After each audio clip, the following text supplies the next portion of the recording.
마음 쓰는 밤, 고수리. 나를 지키는 글쓰기 수업.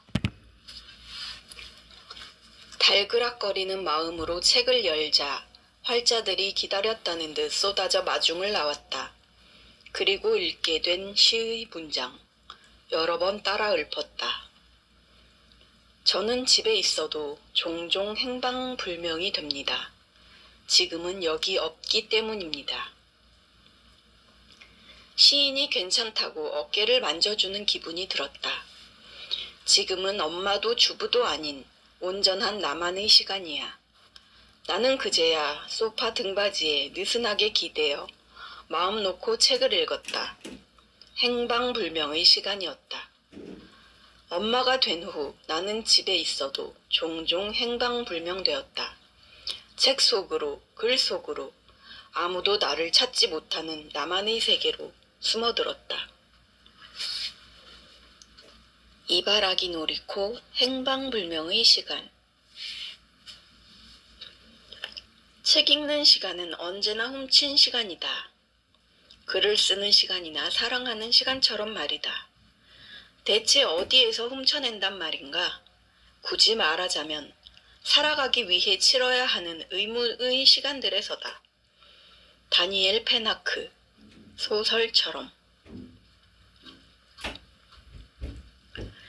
행방불명의 시간이든 훔친 시간이든 엄마들에게 30분이라도 자기만의 시간이 있었으면 좋겠다. 그 시간이 나를 재료 삼아 무언가를 만드는 창조적인 시간이라면 더욱 좋겠다. 작은 시간과 작은 성취와 작은 꾸준함이 모여 나의 삶을 만든다. 다니엘 페나크는 말했다. 책을 읽는 시간은 사랑하는 시간이 그렇듯 삶의 시간을 확장시킨다. 우리가 책을 읽고 글을 쓰고 그림을 그리고 생각에 잠긴 시간은 다름 아닌 사랑하는 시간이다. 가족을 사랑하는 시간처럼 나를 사랑하는 시간이다. 그 시간은 사라지고 허비되는 것이 아니라 스며들어 쌓인다. 어느 순간부터 녹지 않고 쌓이는 아주 작은 눈송이들처럼 모르는 새에 스며들다가 소복이 쌓여서 반짝인다. 돌아보았을 때 불쑥 눈물이 날 정도로 아름답게. 오래 꾸준히 쓰려면 해야 한다는 강박이 아니라 하고 싶다는 바람으로 이어가야 한다. 글을 쓰다가 아이들이 일어나면 다시 엄마의 일을 하러 간다. 그러나 여느 바쁜 아침과는 다르다. 나만의 의미를 충전하며 시작한 하루는 아침 해처럼 충만하게 기쁘다. 당신도 일기를 썼으면 좋겠다. 다른 모든 하루와 아주 비슷하게 생긴 단 하나의 하루. 그걸 놓치지 않고 붙잡아 쓰는 사람. 매일 조금씩 다른 하루를 사는 사람. 기록하며 기억하는 사람. 그렇게 우리는 내 인생의 작가가 된다. 작가는 밖에 나가서 사람들을 만나고 세상을 관찰해야 해요. 글만 쓰는 작가는 되지 마세요. 책상에만 앉아서 쓰는 글은 삶을 담을 수 없습니다. 밖으로 나가서 세상을 경험해 보세요. 그게 모두 작가의 일이에요. 프랑스 시인 크리스티앙 보뱅의 말을 전해주고 싶다. 글쓰기란 넘을 수 없는 벽에 문을 그린 후 그 문을 여는 것이다. 나아가는 방법을 모르겠다면 벽에 문을 그린 후 그 문을 열어보라고. 9번 용기 내다가 10번 주저해도 괜찮다. 번번이 돌아섰다가 다시 문 앞에 찾아온데도 괜찮다. 다만 한 발짝만 힘을 내면 좋겠다.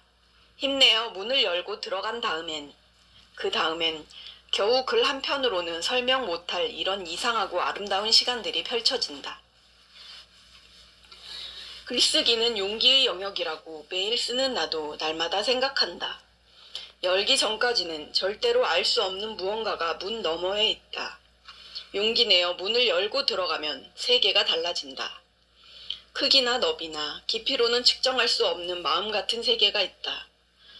내 인생 토파보며 마음다운 마음을 만지고 만들고 꿈꿔볼 세계가 거기 있다. 문을 들어서면 생각보다 괜찮다. 여전히 나는 나. 그러나 문을 열고 들어온 나는 나를 마주할 수 있는 나. 나의 이야기를 쓸 수 있는 내가 된다.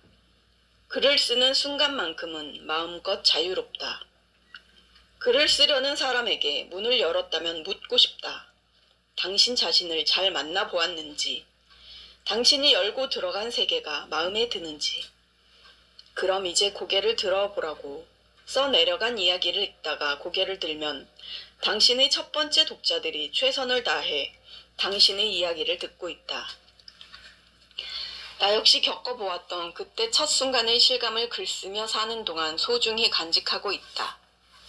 글쓰기는 더 이상 혼자만의 세계가 아니다. 마주본 우리는 서로의 이름을 안다. 금정현 서평집. 실패를 모르는 멋진 문장들을 읽다가 흥미로운 책을 발견했다. 뉴욕 아티스트 조 브레이너드의 자서전. 나는 기억한다. 한 사람의 자전적 기억의 콜라주라고 할 만한 실험적인 글쓰기 방식이 담긴 책이다.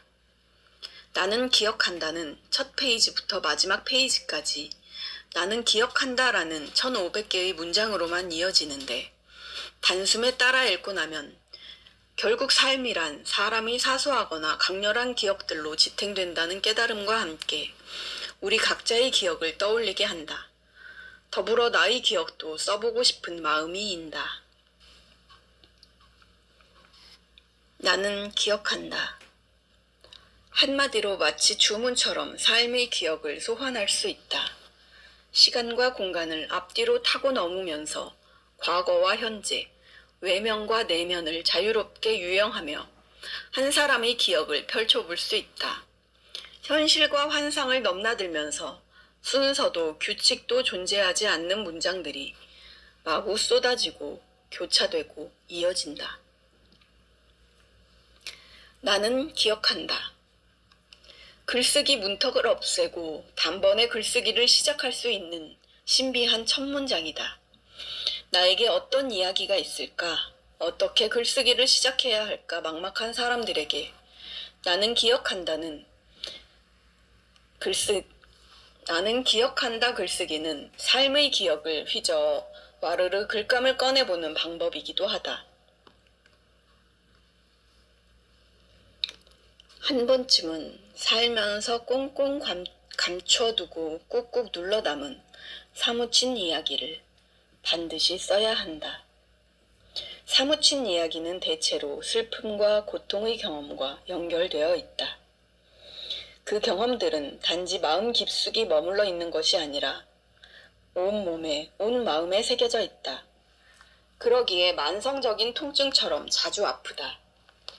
평범한 생활을 이어가는 것 같은 날들에도 예상치 못한 순간에 날카롭게 아파서 마음이 무너져 내린다.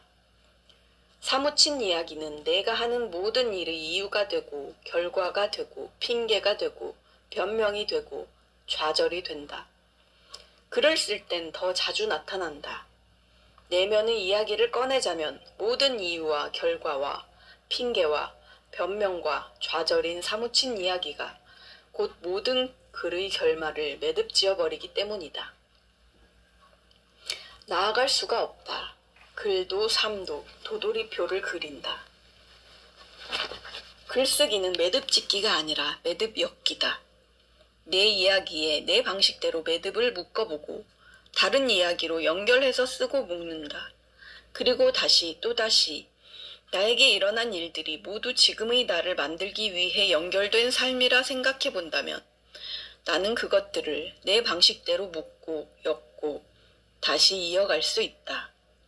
여러 번 실패할 테지만 여러 번 다른 결말을 만들어 볼 수도 있다. 그 사이 나도 모르게 깊어진 사유와 새로운 희망 같은 걸 품고서 깨끗하고 홀가분하게 내 이야기를 써나갈 수 있다.